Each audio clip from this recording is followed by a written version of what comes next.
often talk about the importance of foot pressures and teaching our clientele the importance of foot pressures.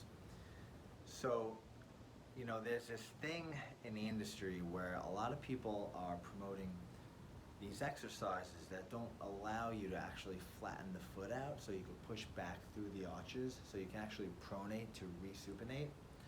And a lot of people are teaching this gripping of the feet and this screwing out of the whole system to engage the glutes.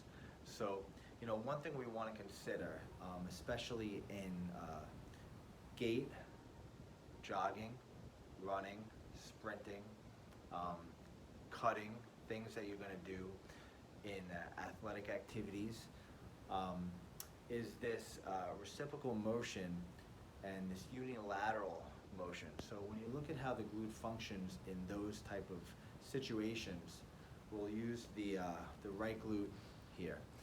The glute's going to externally rotate, like everybody says, it's an external rotator, right?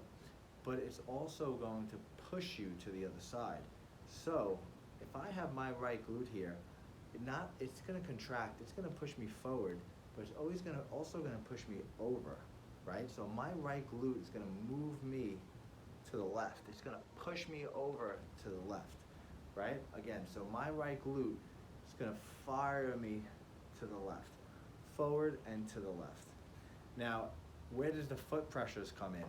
Well, when teaching clientele how to move to improve that whole mechanism, I like to remember the old saying that pronation is the trigger for hip extension.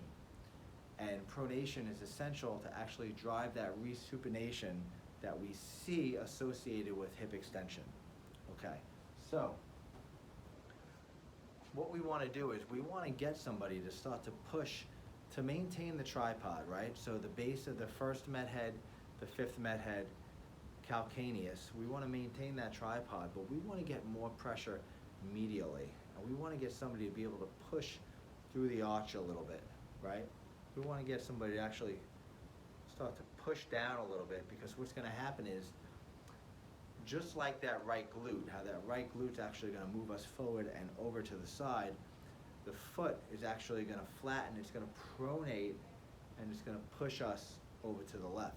So as I'm trying to move, I'm trying to cut, I'm going to drive into the ground, I'm going to flatten out, then if I can push back through that arch, that's going to allow me to engage my glute, move me left.